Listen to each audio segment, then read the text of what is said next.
Ladies and gentlemen, welcome to episode 115 of Discourse in Magic with Kyle Marlett. Now, this is a really fun episode because we've wanted to have him on for a little while. He's been on a ton of different TV spots, but now for the first time as we speak, being released is a series that he worked on and starred in called Mutant Powers, which is very cool. I've watched it. They're fun episodes, and it's on Facebook.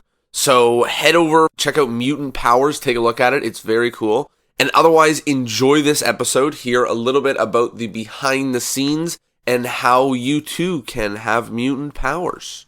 I don't know. Here we go. Episode 115 with Kyle Marlett.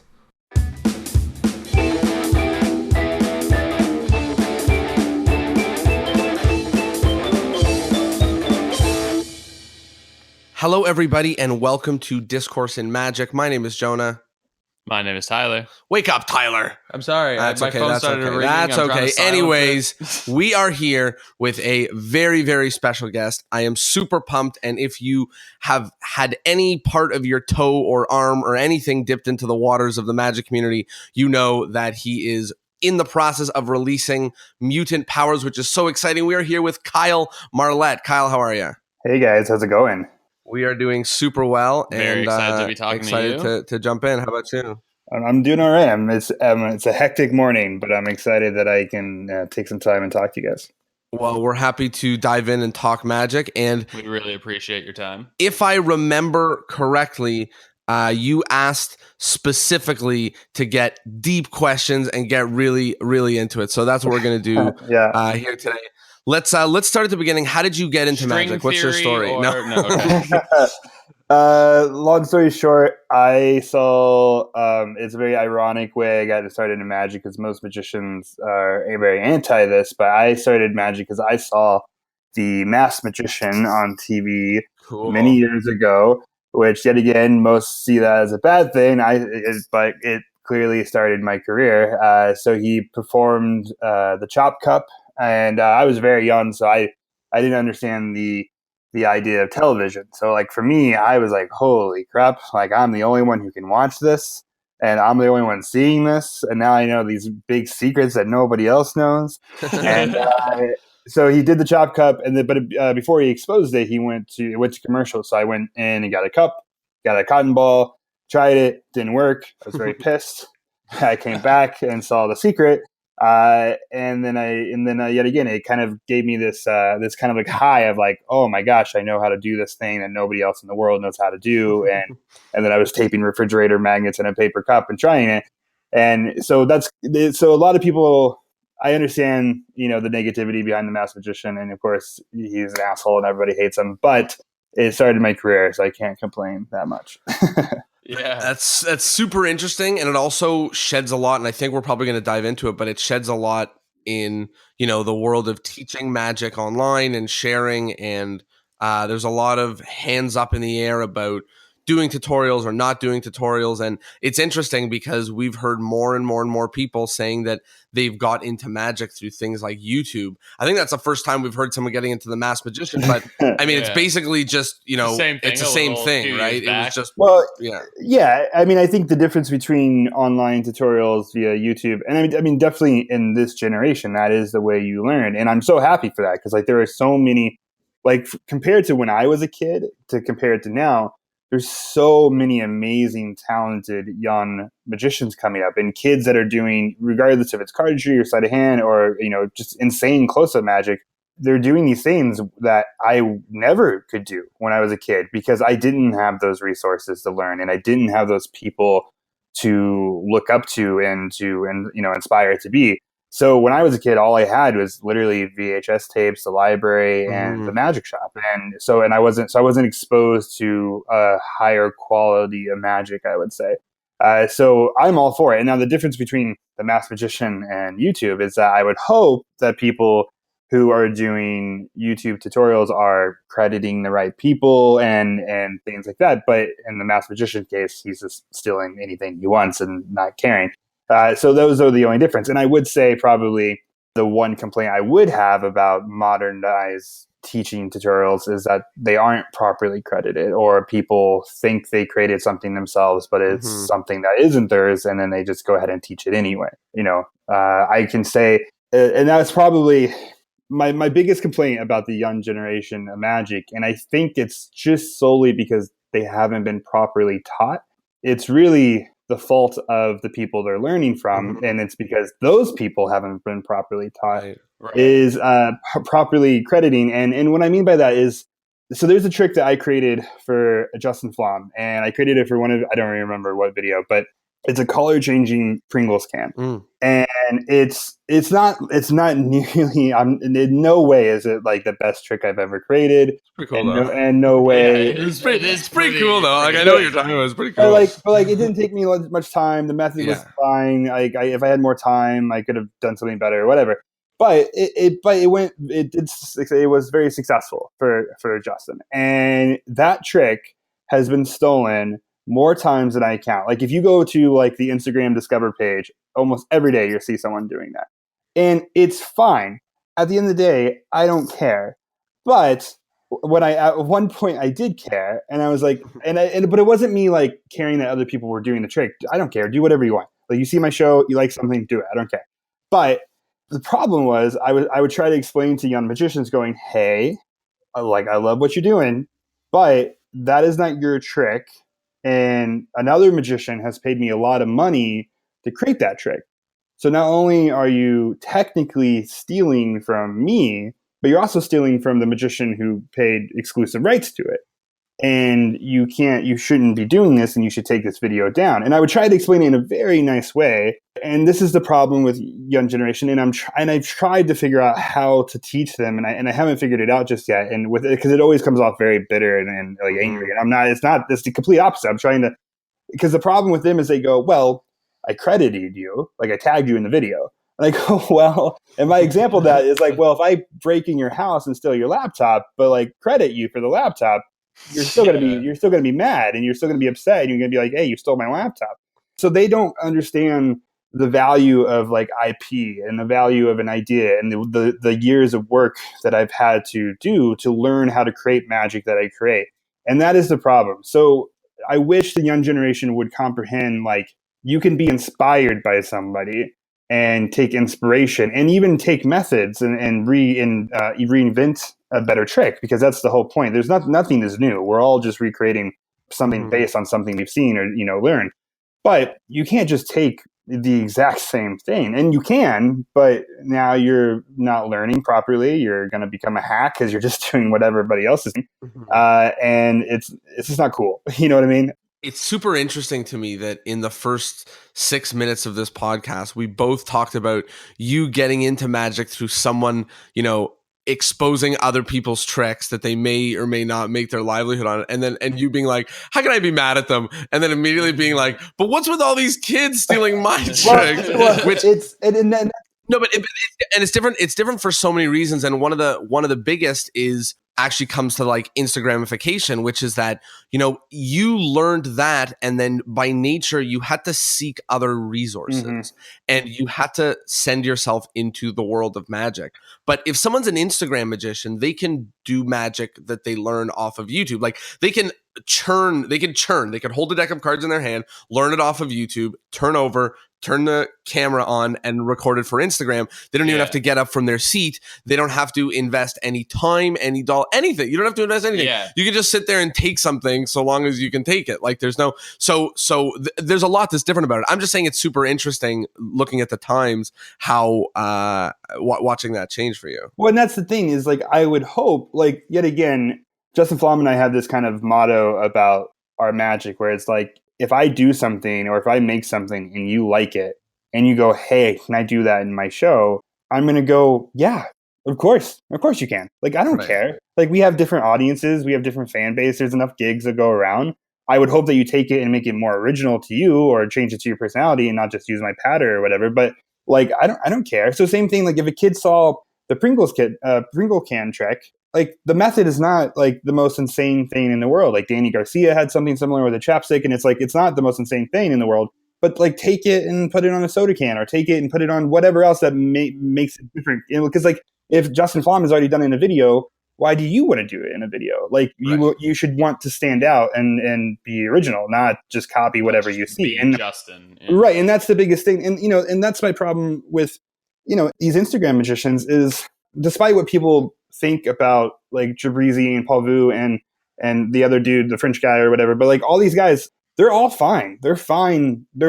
Like clearly they're doing something right and they're great. And they do good things and sometimes they do bad things. And I don't agree with what they do sometimes, but other times I'm like, oh man, I wish I had, 20 million views on a video. Right. Yeah. But the difference is because you're an Instagram magician or whatever you want to call it, if that's a thing, the problem with Jabrizi is he's going to eventually get booked for a corporate gig. Right. And he's Someone's not eventually going to find his video.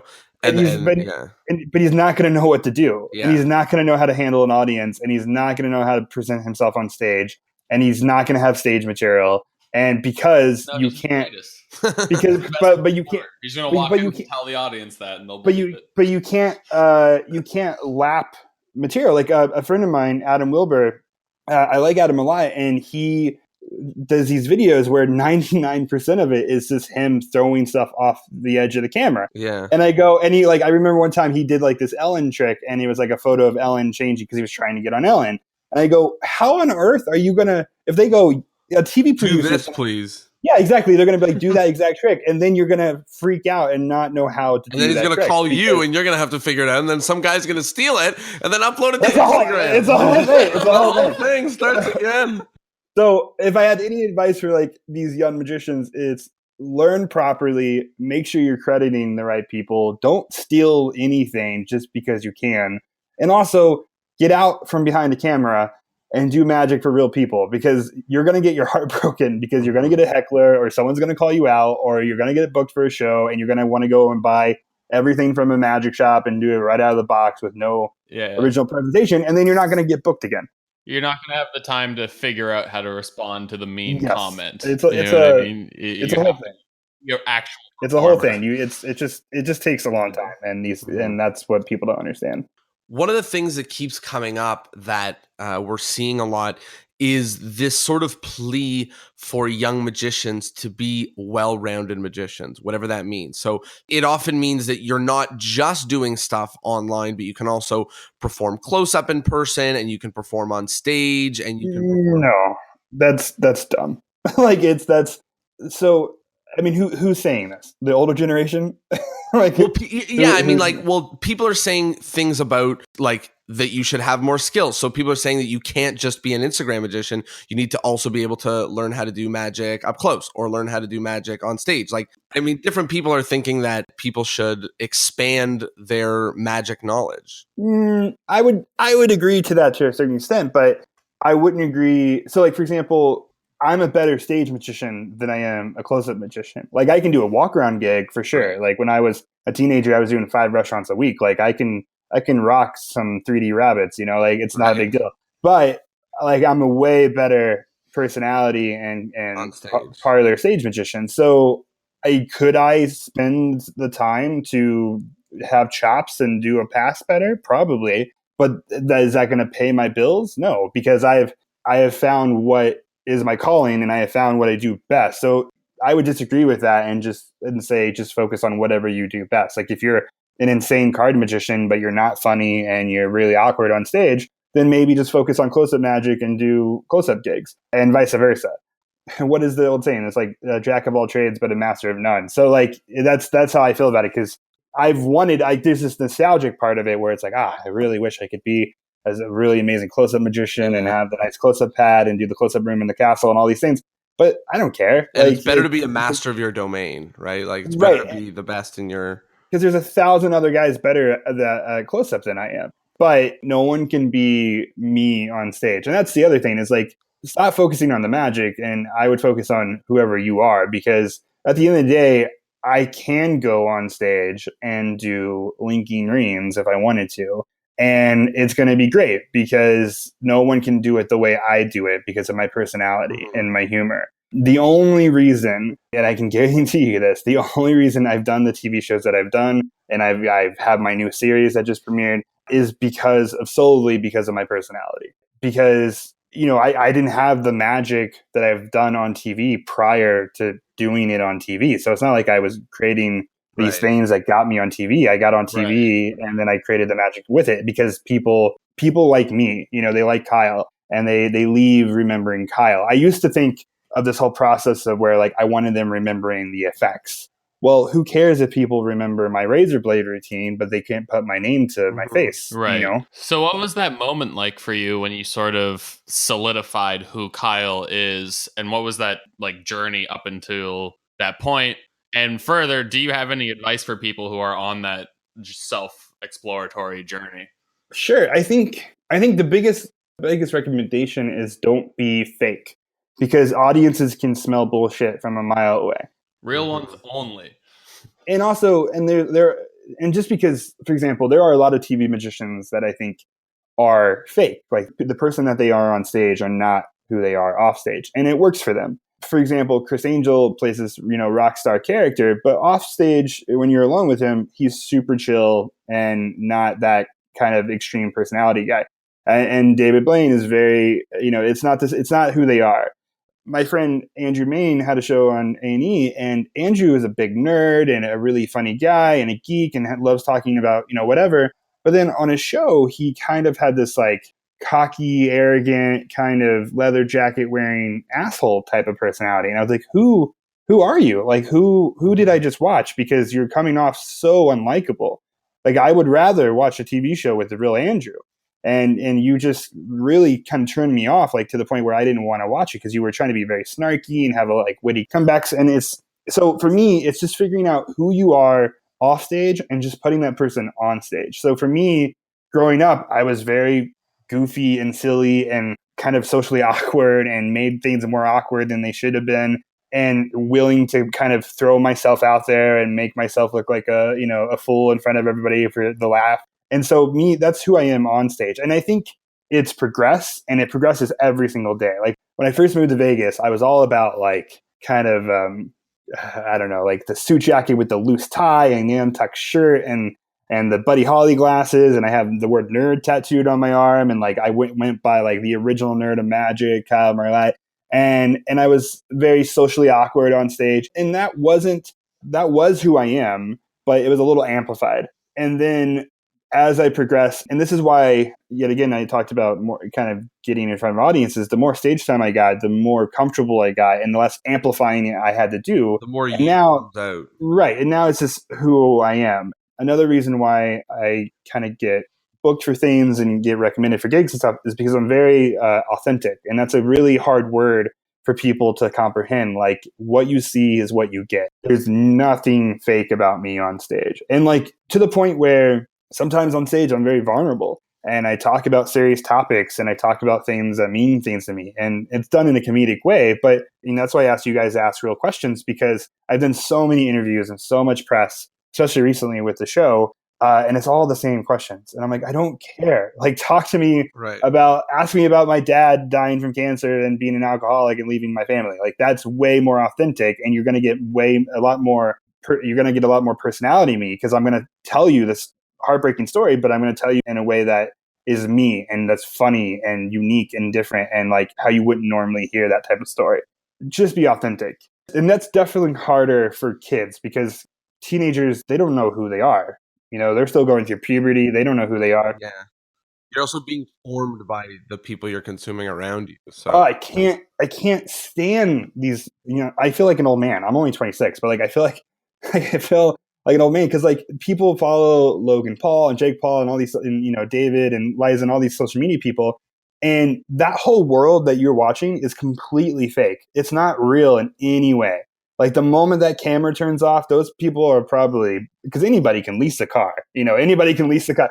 Like what you see is not real reality. Like that's a fake reality. And because of that, these kids, magicians and non-magicians and just real kids, they think that's how they have to live a lifestyle. They think they have to have nice things and always be obnoxious and always have their tongue sticking out as they're taking a photo. But that's not real. That's not a real life. And you're going to get much further in life the more authentic you are, because people are going, like those YouTubers, like I don't know what they're going to do when they hit 30. because you can only teens can only look up to you for so long. Well, yeah. Well, and also like Flom and I had this conversation a long time ago because his videos used to be like him with a bunch of young, pretty girls reacting to magic, and at a certain point, you're a 30-year-old dude with a wife and a kid, and that comes off weird and creepy. Yeah, that's exactly what I was going to say. Like, you have this young arrogance that plays up, and you're like, fine, you're 20, you'll figure it out. But then once you're supposed to have figured it out by now, you're just a grown-up asshole, and you don't deserve a following. Right. And that's what happened when, like, Vine was around. Like, I was really popular in Vine, and, all these guys were really funny. But the difference between me and these Viners were that I also can do an hour and 15-minute show.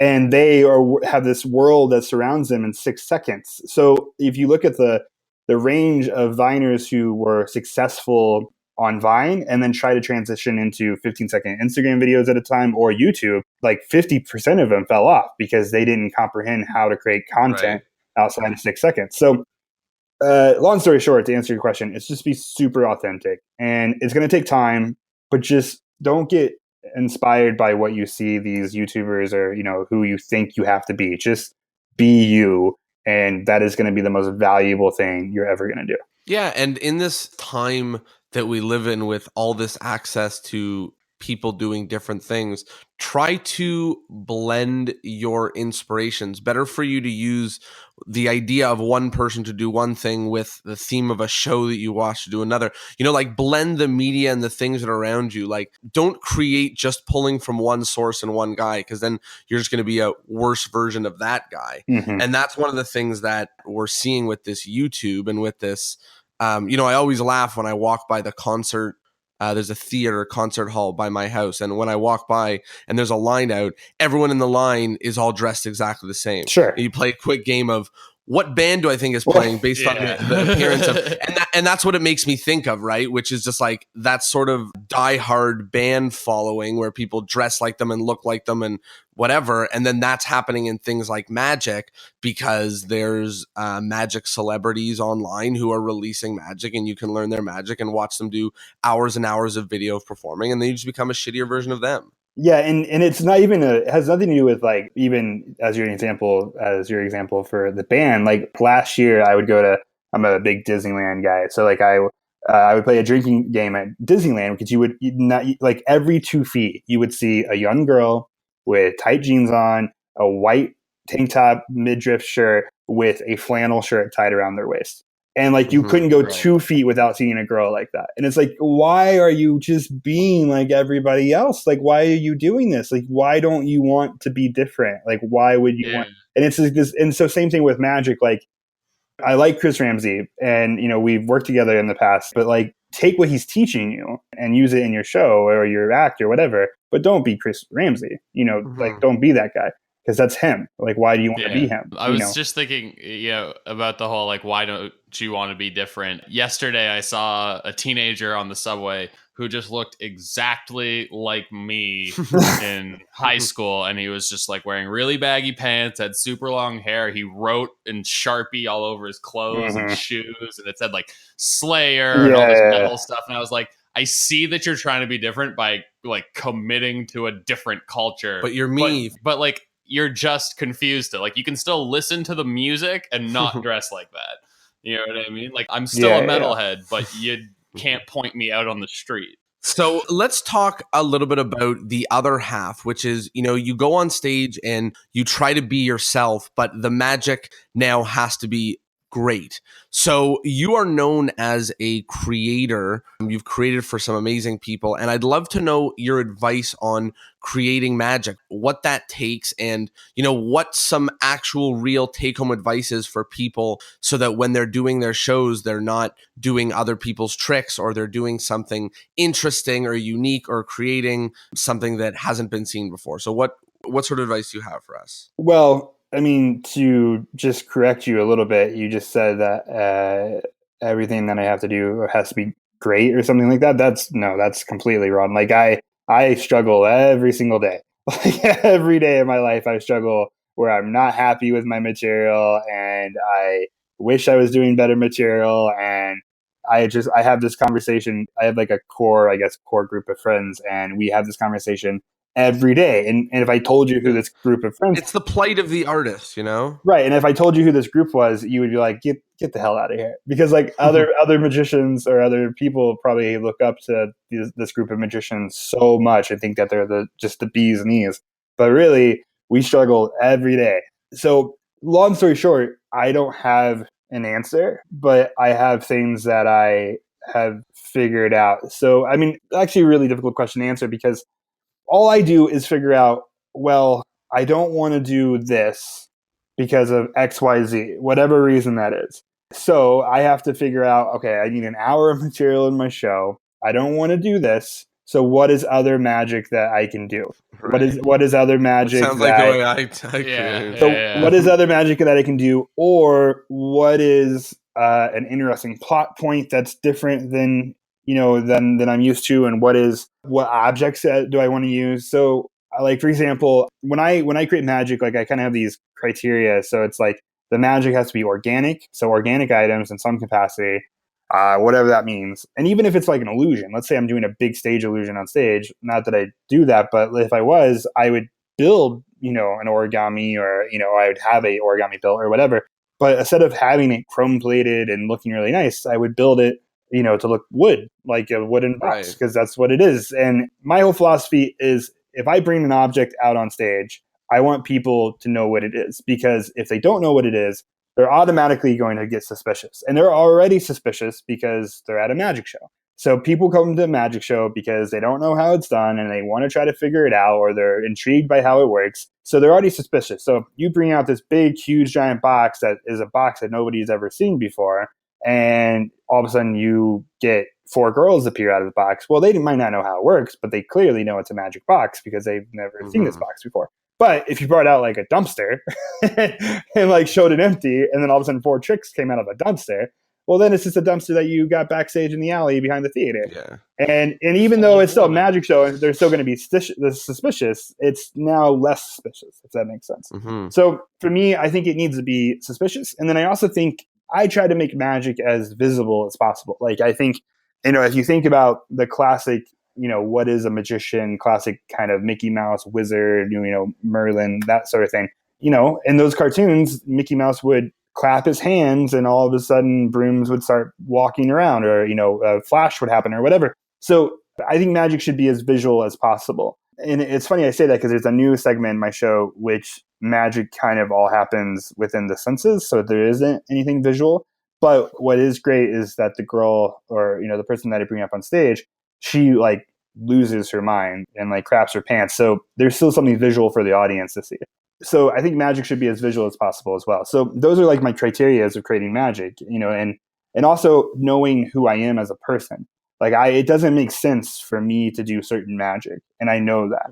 Like, I can't do certain magic with certain props because it doesn't fit my character. Like, I can't ride out on a motorcycle. It doesn't make sense. But I can ride out on a Razor scooter because that's hilarious, and that fits my personality, So it's just, yet again, it's all about knowing who you are as a person as well, and fitting that in the criteria. So like I was saying, when I was a little younger and I was just getting into Vegas, I was really trying to do that, really hitting the nerd aspect hard, because that is who I am as a person. But that being said, like, I did magic with Pogs. I did magic with a Skip It. I had a Tamagotchi on my keychain that I did a ring flight to. Like, I was really hitting this nostalgic 90s thing going on. But then I've changed, obviously, and I've started creating differently. But I know this isn't really answering your question, but I think it's having to create original magic for yourself. You should have a criteria that you live within, like these boundaries. Like, okay, I want it to be this, this, and this, and I can't do magic with these objects because it doesn't fit who I am. And therefore, and then start thinking of interesting premises. I have a hard time just because of the way my brain works, like, I can create really good methods, but a lot of times I don't know what the trick is. Like, I go, this could be this principle, and this is something that's never been done before, but I don't know what the trick is. Like, I have a hard time creating a presentation. Like, a lot of times when I'm on stage, I have a hard time, and this is something, yet again, and that's why I'm not an expert. Like, I'm still growing and figuring it out, and I think we all are. And if you think you've mastered it, you're in the wrong mindset, because you should always grow. And so, like, a lot of times before when I was on stage, I would just do magic for the sake of doing magic. Like there was no presentation, because I just had this interesting conversation with a friend where it's like, there's two ways of doing magic. There's like the bad way and the good way. And the bad way is if I say, okay, put it here, pick a card, put it in the deck, and you see this Queen of Hearts? Well, she's going to whisper me the name of your card. Well, clearly that's not logical. Like that's not a real thing, right? Queens don't whisper. Right, but inanimate objects don't talk. But if I said, okay, your card is going to time travel from here to the 1950s and come back, and now the queen is dressed differently, well, that makes a little bit more logical sense. Time travel is a thing. Yeah, time travel is a thing. So it's all about creating a presentation that fits you and fits something that's slightly logical. And that's why, like, anytime I work with, like, Rico de la Vega, like, he gets so mad at me when, like, I'll be, like, rehearsing in the video and I'll, like, snap to make something happen, or I'll blow on something when it vanishes. And he's like, did that blow really actually do the magic? And, like, and it's, like, this nasty habit that I have because I grew up watching magicians on World's Greatest Magic or whatever, doing these, these silly things that, supposedly made the magic happen. It took me like a year and a half to stop saying boom every time I did a color change. Or like Bizarro, who's a friend of mine, he has this nasty habit of like saying, and just like that, like that, the card appears. So it's just all these things. So as far as creating original magic, it's very difficult. And I think you start small. Like, I don't think you should, put all this pressure on you to be the most original magician in the world, because even I do tricks that are pre-existing. Like, if you do an egg bag, It's actually a really good trick. Technically, I mean, it's a little bit of an odd bag that we don't know what it is, but you can make sense out of that. Well, an egg makes sense in that trick, but yes, there's a version actually of an egg bag that I've been working on that I don't want to say what it is yet, because it's pretty fantastic. I might do it on a TV show. But point is like, it's okay to do classics in magic. I mean, they're classics for a reason. And I used to be like, oh, well, I don't want to do Bill and Lemon because everybody and their mother does Bill and Lemon. Well, it's a freaking great trick. Like, people, like, I remember I was with a friend, and he's a really amazing, well-established kind of celebrity magician. And his wife called him from a different state. She was at a bachelorette party, and they were at a bar, and a magician did this trick. And she called him drunkenly up and was like, honey, you're not going to believe it. I just saw this insane freaking trick. Took my bill. It appeared in the limit. And the magician friend of mine, he was like, what the hell? Like, I've shown you that trick like 40 times.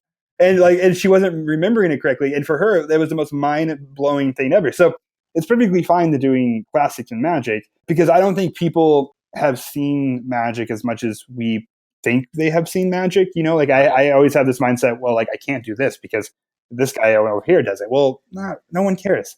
Just do good. Just another good advice is just do good magic. Like, it doesn't matter what it is. Just do good magic. Don't do bad magic, but do good magic. So I know that didn't answer your question. No, but it actually does share a lot of advice, because one of the things that is a big take home from this is there's no answer. The answer isn't, oh, if you just look at it like this, then you can create. And it's also very nice to see that you're not saying, that you've created every single thing in your show, and that you do other people's magic and you make it your own, and you also do your own magic, and you also have rules for what you don't want to put in your show, and abiding by that is what helps you find it, and so on and so on. And, thinking about your character. And those are the things that people should be doing, and particularly just putting them all together, and the knowledge that if the standard that you hold yourself to through the whole time is good magic, then it's okay if it starts and 95% of your show is other people's magic. As time goes on, you're going to say, maybe this trick doesn't fit, but I'd love to do a trick that uses paint, right? And then now you've got that on your mind, and then that's when you it's funny that you say standard, because I have this thing that I try to work on, and it's really hard, is so if I'm creating magic for a TV show or for another magician, it's much easier. But when I'm trying to create magic for myself, like, I put this huge quality control on myself, and I don't do it on purpose. Right. And I don't know why I do it, but I shouldn't, because like, I put this huge standard, and that's why it does take me so long to create material for my personal show, because I don't know, for some reason, like, creating magic for other people in TV shows or Broadway shows or something just comes super natural, because I think it's a part of a bigger plan there. Like, my magic is part of the show, but the show itself has its own It has its own criteria and its own path that it's going in, its own premise and stuff. But creating for myself, like that's why I'm like, I love doing stand up, but like I'm scared of doing stand up. Like I have stand up material, but it terrifies me to go on stage without a prop because it's my crutch. So like, for example, creating for others is easier because my crutch is that it's part of a bigger show. But creating for myself, like it's just me on stage with nothing but the prop or whatever. Right. So I put a higher standard, which isn't good. It's not a good. I mean, it's good and it's bad. Like it's good because at the end of the day, the product that I created is going to be better than probably it would.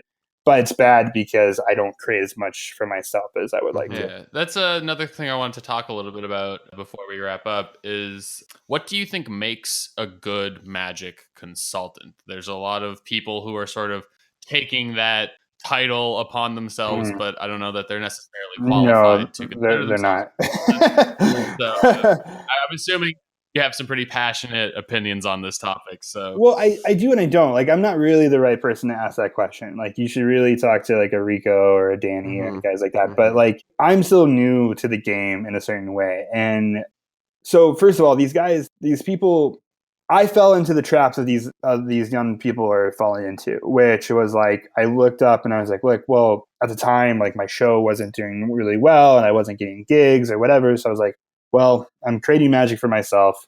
Like I should probably create magic for others. But at the time, I didn't know how to create magic for myself even at the time. So like I try to be a magic consultant when I probably shouldn't be a magic consultant. And it's not really something that I set out to do. It's something that kind of found me. And and I even, to be honest, like I'm even slowing down a little bit. Like I don't really like if it's a bigger thing like a movie or TV show, I'll do it because I love movies and TV show and working in the TV industry. But if it's for like other magicians or something, like it's kind of it depends on what the job is. Like I won't take it. But that's good advice. Follow something you're passionate about because then you're going to actually want to produce. Yeah, I mean nobody wants to do a job for the sake of doing a job. Like I want to do it because it's something that I love. So the problem is like I've seen some young, YouTube magicians say that they're a consultant and they're not. They have no idea what they're getting into. It's so much hard work and it's just insane amount of hours. And you're working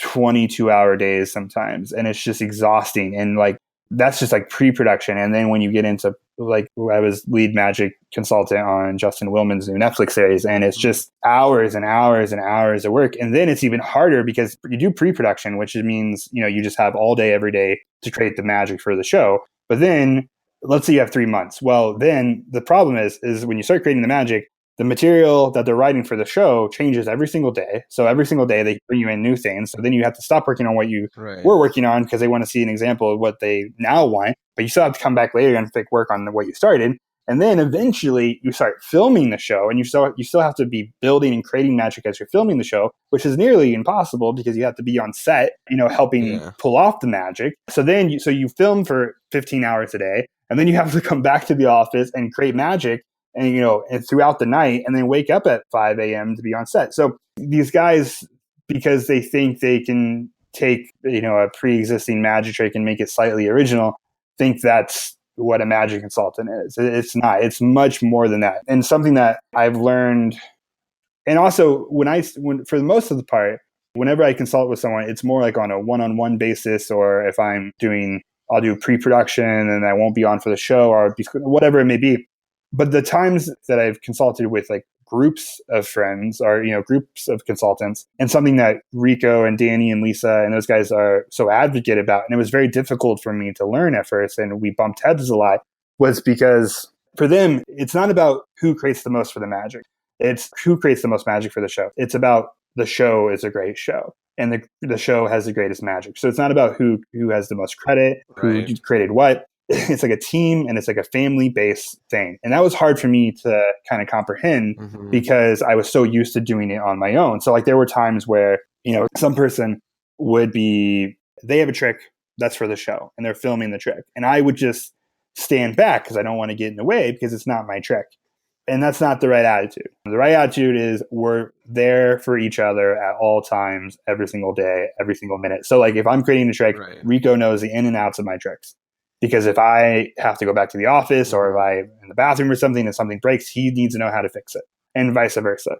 And the biggest thing that the problem with consultants, and this is something that I actually personally had a problem with on my show, my series that just premiered, is a consultant is more than about creating tricks. A consultant is about being there for the magician, the star of the show, at all times, every single day. So if that means carrying his backpack from the car to the set, that means holding an umbrella over his head while it's really hot and we're trying to set up cameras?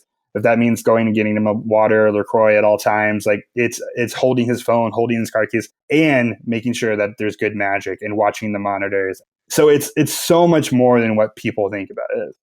It's being a member of a team, you know? You have to. Yeah, it's at the end of the day, it's 100% about the show looking good. Because if the show doesn't look good, there's not going to be a second season, and none of us got a job.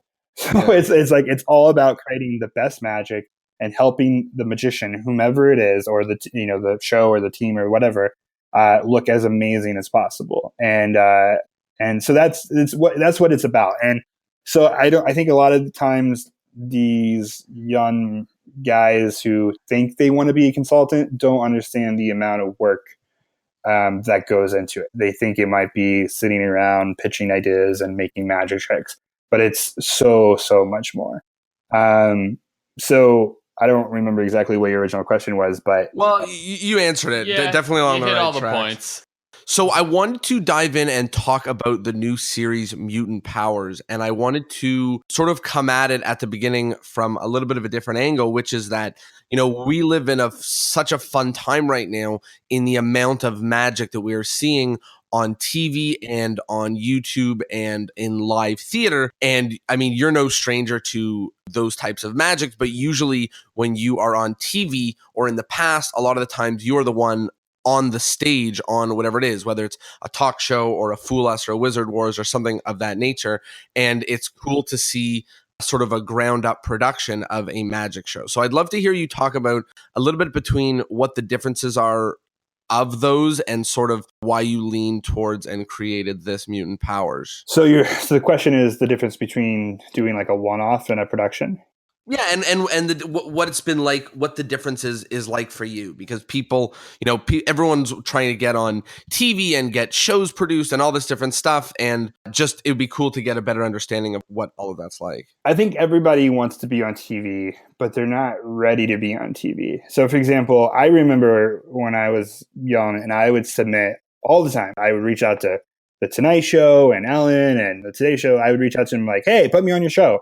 And they would always come back. They're like, sure, what do you got? And then I'd be like, oh, shit. I didn't have the magic ready to be on TV. Egg bag. Right. Like I didn't have the magic to be on TV. They need to see what they're going to put on because they need to make sure it's good. So like a lot of people, the like nostalgic idea of being on television is amazing, but they don't know what they want to do. Or yet again, they're not ready to be on TV.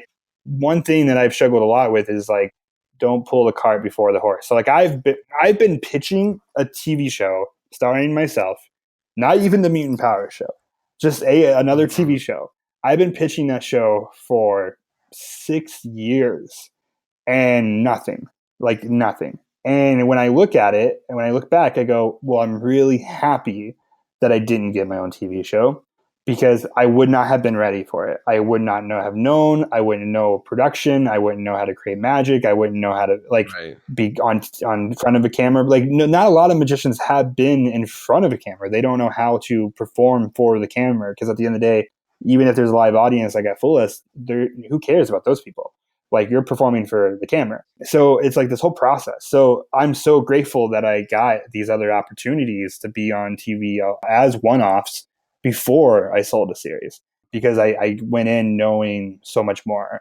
As far as the production goes for Mutant Powers, luckily I did have that experience of being on TV before and knowing kind of how things work. But it was a huge learning process for me, and there were things that I was super nervous about. Like I for those, if you haven't watched, I don't know when this podcast will come out, but if you haven't watched Mutant Powers, so the first episode aired last Thursday, the 24th, and the new episode, second episode airs today. Well, I'm sorry, tomorrow.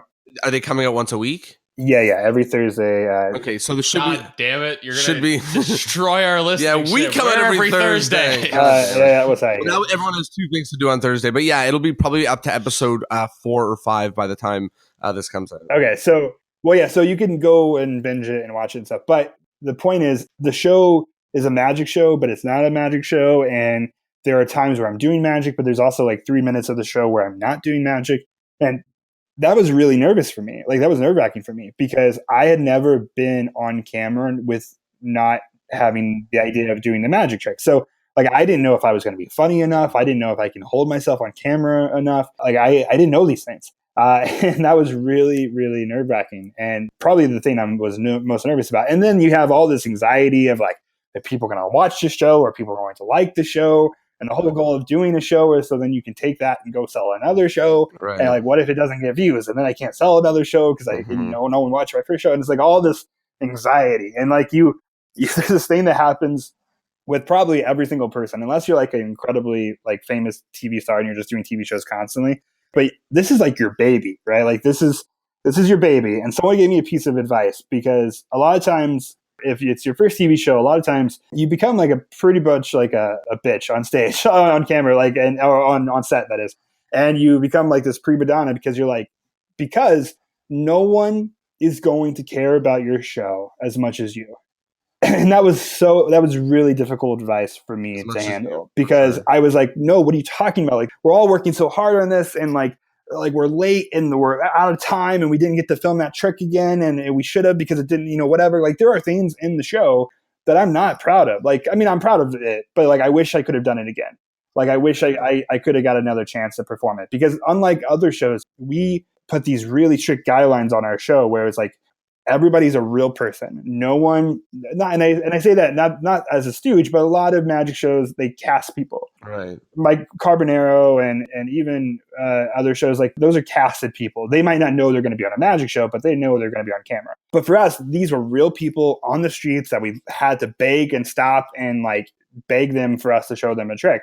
And it's not as easy as David Blaine makes it look like, because David can walk around the street and people want to see magic, but no one knows who the hell I am. And so like, we had to beg them for me to show them a trick. So the reactions you get are very real, very authentic, because they have no idea what's going on. Especially if you watch the episode, at the end of the episode, I give a real person a mutant power of their own. And they do this incredible feat, and they have literally no idea how they're doing it. So the reactions we got were very authentic, but there are things that I would go back and change. Like the cold opens, I'm not really in love with. Like we put these guidelines on ourselves where it's like, it had to be one camera and it had to be hidden camera-esque and there can't be any music and like all these things and we can't cut it up. And at the end of the day, if I would have known what I know now, I would have not put those guidelines on us because make different guidelines. Well, because when we got in the editing room, like they were a little too long and like it wasn't as strong as I wanted it to. So there's things that I would change, but at the end of the day, I'm very happy and very grateful for the show and the opportunity.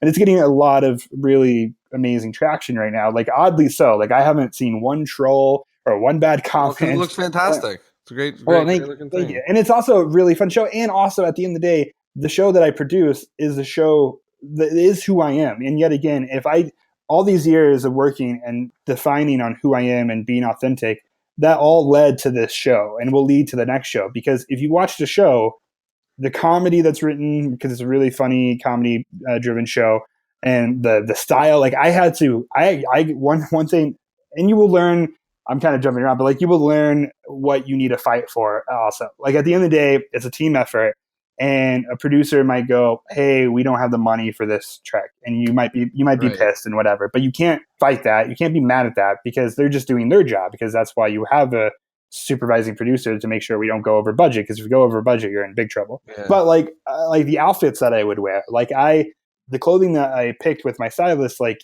that is who I am as a person. And some of the producers and even the director was like, we don't like that. You should wear this, this, and this. And I stood my ground. I was like, absolutely not. I'm not going to wear that because you're trying to make me look too cool for school, and that's not who I am.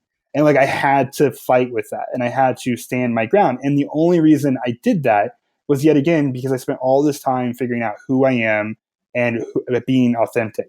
So if I didn't know who I was, I would have been like, sure, yeah, I'll wear that leather jacket. And then I would have come off completely different and not who I really am.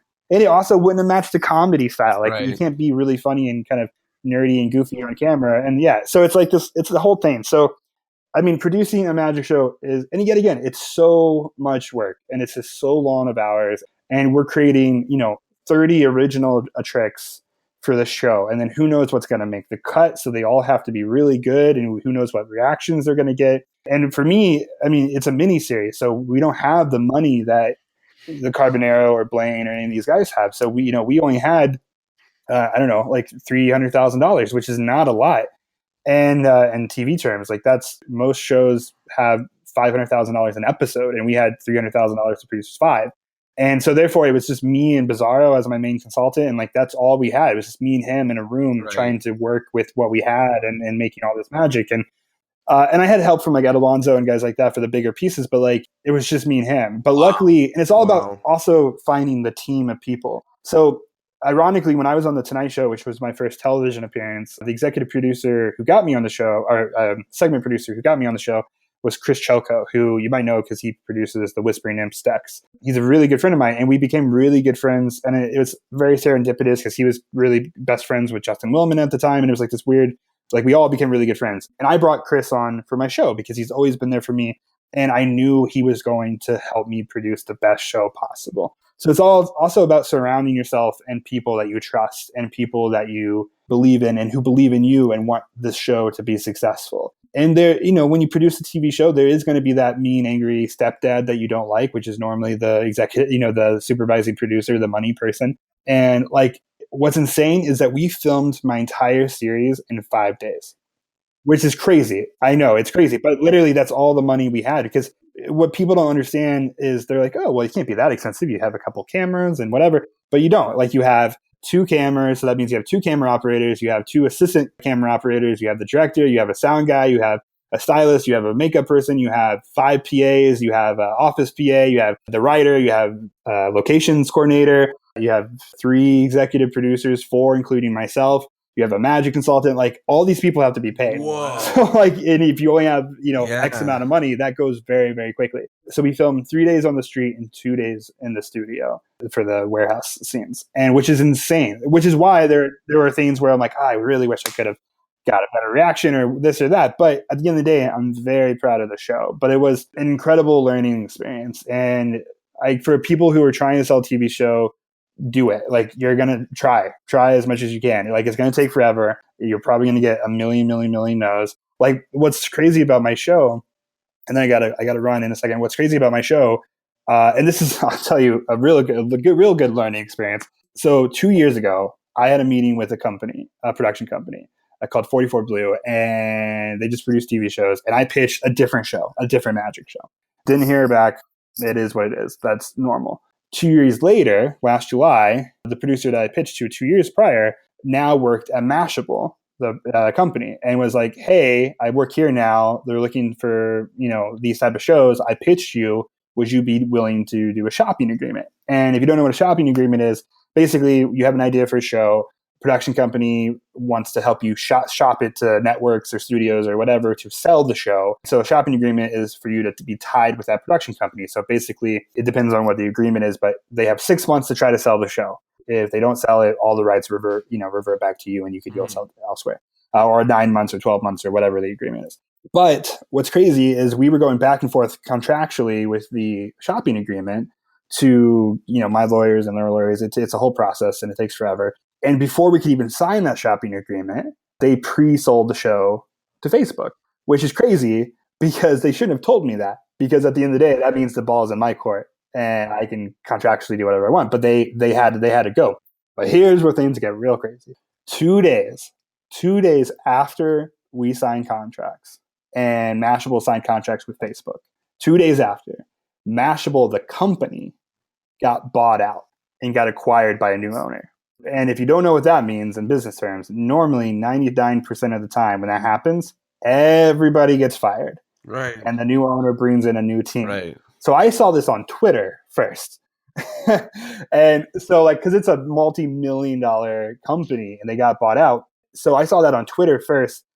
I was freaking out because no one was answering my calls because everybody got fired. And I was like, I just lost my show. I just lost my TV show. Luckily, because we were signed contracts, they were contractually obligated to do the show. Yeah. So even when you think you have shows, sometimes you can lose shows. Oh my There's God. been many times where I've signed contracts for something, and that's why like there's the classic saying where it's like, don't announce the show until you get there. Like, don't announce the show until the billboards are up and you can see it. So doing TV and producing TV and selling TV and consulting on TV is a lot more than people think. It's not impossible. You should totally do it. You should totally attempt to do it and try to do it. It's just make sure you understand kind of what you're getting into, because it's like it's a whole thing.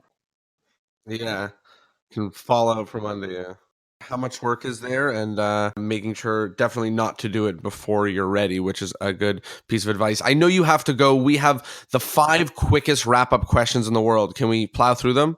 Cool. So number 1 is the PSA, so a public service announcement, something you'd like to tell all the magicians of the world. We've had everything from stop doing banana bandana to love what you do and enjoy magic. What do you want to tell the world of magicians? Oh gosh, I don't know. A word of warning, a piece of advice. I guess just be yourself, which I know is very lame and probably cliche, but just do that. Nope, fantastic. The next is the question of the week. So that was a just statement. This is a question. What do you want to ask our audience? Either something you want to hear from them or something introspective you want them to ask themselves. I want to know what they want to learn from me. So if they want to learn from me, go on my social media, tweet me, Instagram me, and I want to know what else I can help them. Cool.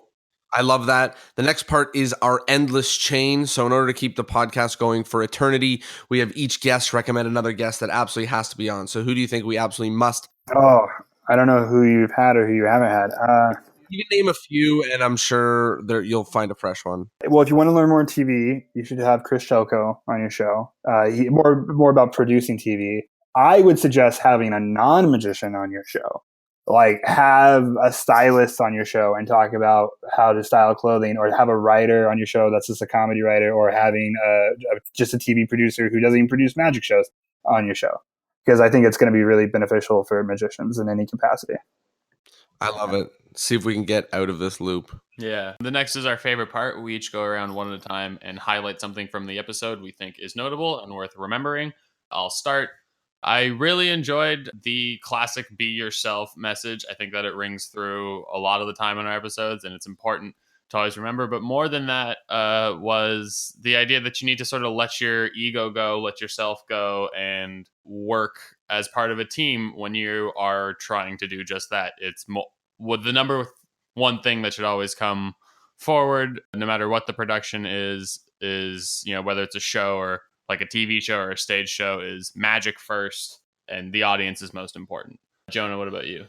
For me, one of the parts that was really resonant for me was when you were talking about creating your own show, like a performance, and you gave a whole bunch of different tactics and tips and advice, things like finding the things that you absolutely don't want to do, or finding the items that you want to use, or making rules for yourself, doing good magic. It's okay if you do other people's magic. These are all things that myself and other magicians really need to hear around the globe. They need to hear someone saying like, don't worry, it's okay if you're doing someone else's magic. Just make sure it's good and continue adding to it and continue being creative and set guidelines and find out who you are. So that was very helpful for me in my journey through stage magic. Kyle, what's one thing in the episode that you think people definitely should take home and remember?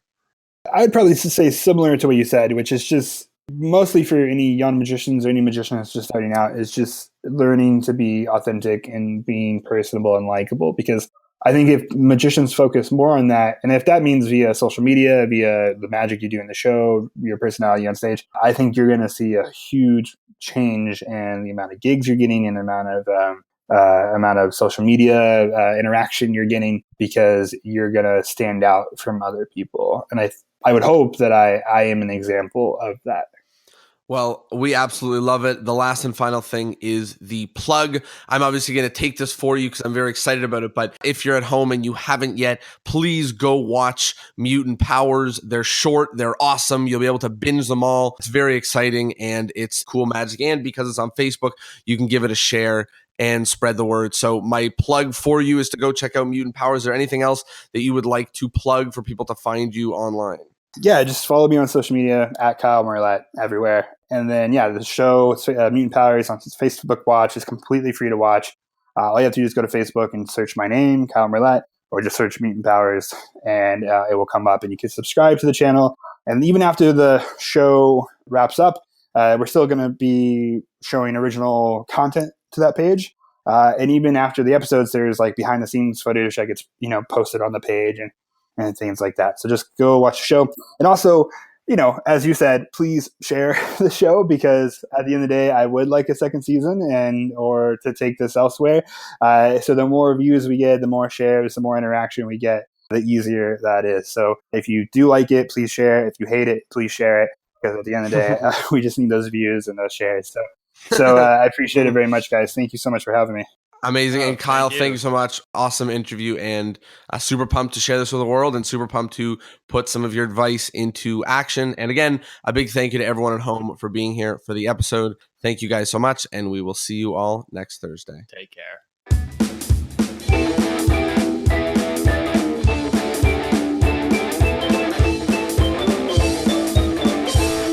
Well, boom, there you go. Episode 115 of Discourse in Magic with Kyle Marlett. I hope that you liked it, and I hope that you learned something about producing or being in or having any sort of role in TV quality material and magic, because I know so many of you are going to end up having your foot in some sort of part of that industry, whether you're on a morning talk show or creating your own show or anything like that. The magic community isn't that big, and we're in a really, really golden time of magic. So I hope that you picked up some information about working on those shows.